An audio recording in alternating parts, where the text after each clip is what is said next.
Oke, selamat siang teman-teman sahabat dari pinggir Ciliwung. Kita akan coba mempraktekkan bagaimana membuat simulasi alat pemanen air hujan. Alat pemanen air hujan ini gunanya adalah untuk menampung air hujan yang turun dalam suatu wadah yang nantinya akan kita berikan elektrolisa, artinya kita setrum. Pemanfaatannya nanti bermacam-macam, bisa sebagai salah satunya untuk kita minum, bisa juga digunakan untuk menyiram tanaman dan kebutuhan air lainnya di saat air sedang surut. Oke, alat-alat yang kita butuhkan untuk pemanenan air hujan yaitu satu buah toren ukuran sesuai dengan kebutuhan. Yang kita lakukan pada hari ini untuk ukuran 650 liter atau 750 liter. Nah, alat ini nanti kalau kita lihat, kita modifikasi seperti ini. Kita bolongin ininya ya. Nanti kita masukkan paralon 3 in. Kemudian alat-alat yang lain yang dibutuhkan yaitu paralon 3 in ya. Ini contoh paralon 3 in. Kemudian ada keni L. Kemudian ada juga keni P ini ya. Ini kebetulan sudah dirangkai, nanti kita coba. Kemudian ada juga stop keran. Nah, stop keran ini berguna pada saat 10 menit pertama air hujan turun, mungkin kita tutup dulu, kondisinya off ya. Tapi kalau sudah sekitar 10 menit kita buka, supaya air yang masuk itu nanti hasilnya lebih bersih. Di samping itu nanti ada penyaring debu. Oke. Nah, di sini ada juga paralon yang 4 in. Nah, ini 4 in gunanya nanti untuk penyaring debu kasar. Oke, hari ini saya juga bersama dengan komunitas Nanava Green yang mencoba untuk melakukan praktek pembuatan alat pemanen air hujan. Di sini ada Dana sama Surya. Nanti mereka yang memperhatikan sambil kita bimbing ya. Oke, langkah yang pertama yang tadi udah dibolongin kemudian dimasukkan pipa 3 in, nanti di atasnya diletakkan ini.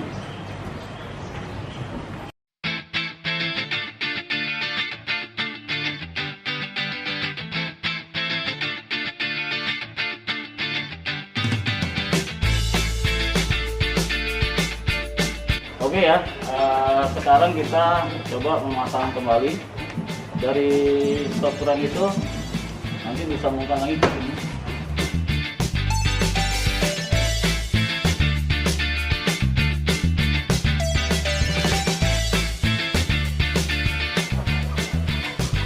Kita lanjutkan untuk pemasangan saringan dari atas. Yang berikutnya yang di sisi ini alat buangan jika air penuh. Iya, memang belum dikasih lama. Ya. Lanjut. Yang ini untuk buangan ke bawah, pasang di sini. Kemudian sambungkan dari yang stopran ke sini.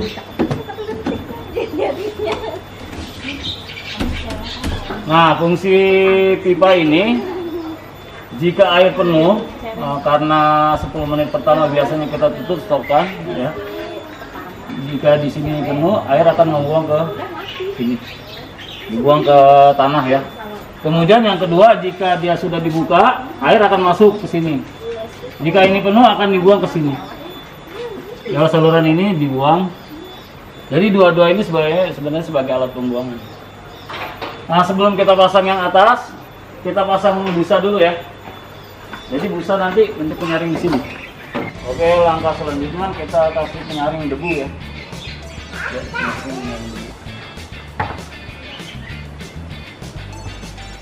Ya, kemudian kita pasang lagi penyambung ke arah yang ke atas ya, ke atap. Nah, ini.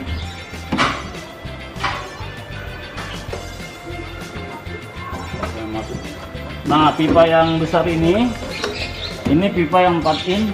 Ya, yang ini fungsinya untuk menyaring debu dari atas. Ini disambungin nanti.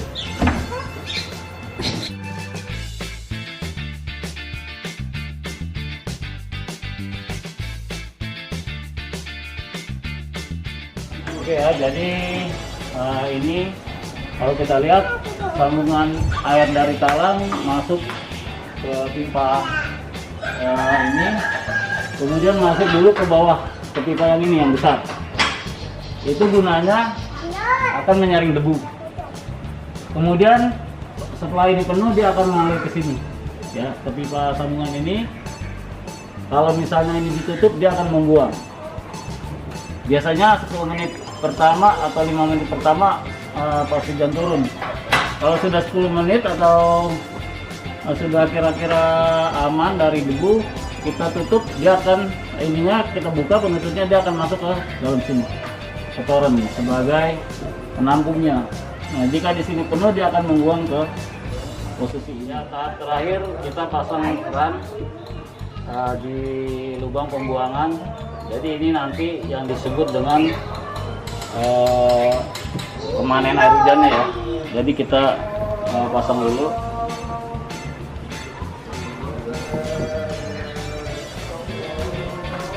Pada saat air di toren sudah terisi, kita tinggal buka keran yang ada di bawah. Nah, ini gunanya untuk mengisi air ke ember ya dari saluran toren. Penyambungannya nanti diisi ke alat elektrolisanya yang akan kita coba praktekkan setelah ini selesai. Ya, jadi demikian untuk alat pemanen air hujan.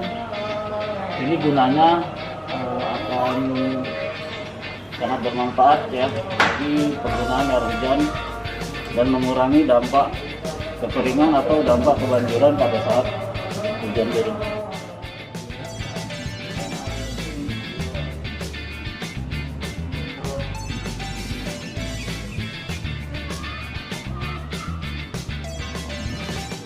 Ya, untuk selanjutnya kita akan membuat alat elektrolisa air hujan, di mana alat ini fungsinya adalah untuk menyetrum air hujan yang sudah kita tampung di alat penampungan tadi. Oke, kita kembali bersama Mas Teti dan Lana Fagrin. Untuk selanjutnya kita ingin merangkai alat yang kita sebut alat elektrolisa air hujan. Alat elektrolisa air hujan ini berfungsi untuk mengelektrolisis atau menyetrum air hujan yang sudah kita panen, kemudian kita masukkan ke dalam dua bejana. Yang dibutuhkan adalah yang pertama alat bejana untuk wadah air seperti ini, bisa warna biru dan merah.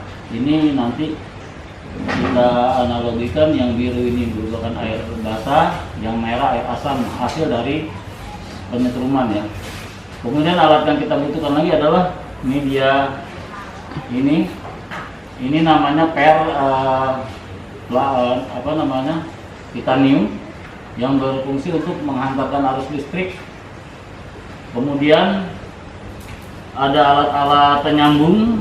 Jadi wadahnya ini kita bolongin sini ya, kita sambung dengan stop keran kecil seperti ini. Ini udah terpasang ya. Nah, alat ini tadinya kita bolongin dulu ya. Nah, kita masukkan untuk overstock ya, seperti ini ya. Jadi ini kita pasang, kemudian kita kunci dengan overstock dalam.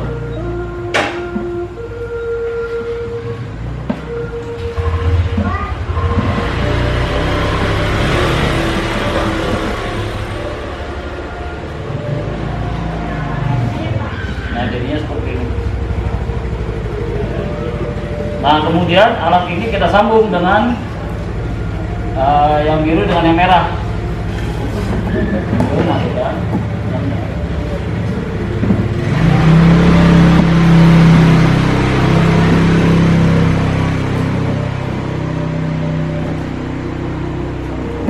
Ini sebaiknya tidak perlu dilem karena suatu saat kalau kita kuras harus kita bongkar. Nah, kemudian alat ini titanium kita masukkan ke dalam ini. Ini nanti harusnya ada baut ya di sini. Kemudian kita siapkan adaptor. Nah, adaptor ini berfungsi untuk menjadi alat penyetrumnya atau alat elektrolitnya. Yang merah dia dipasangkan ke yang merah, yang hitam dipasangkan ke yang biru.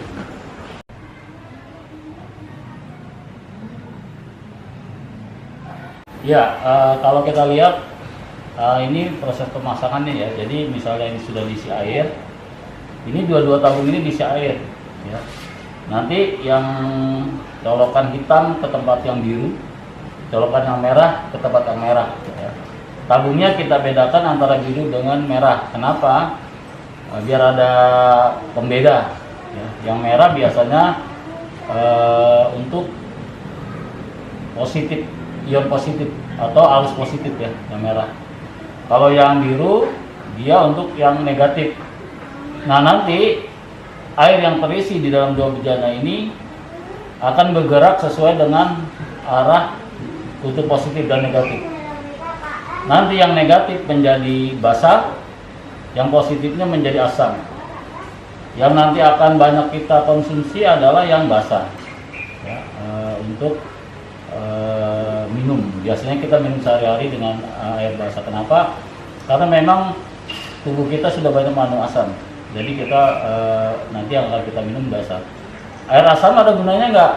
Air asam ini ada gunanya. Misalnya ada penyakit kulit, kita koreng atau luka. Ini kita balur aja, kita basuh ya. Atau misalnya kita sakit gigi, kita kumur-kumur. Atau batuk kita radang, kita minum sedikit dengan takaran mungkin sepertiganya gelas. Tapi kalau yang air basah itu bebas kita minum setiap hari boleh. Ya, jadi buat kawan-kawan dan seluruh teman-teman yang ada dimanapun, bahwa air hujan bisa kita manfaatkan sebagai salah satu air yang dapat kita konsumsi dengan cara yang sederhana, dengan teknik yang sederhana, murah, kemudian bisa kita lakukan masing-masing di rumah. Salam dari kami, tetap jaga kelestarian alam. Mari kita manfaatkan air hujan semaksimal mungkin untuk kebutuhan kita. Salam dari masyarakat Peduli Ciliwung dan Lana Fagrin. Mudah-mudahan bermanfaat untuk kita semua. Salam.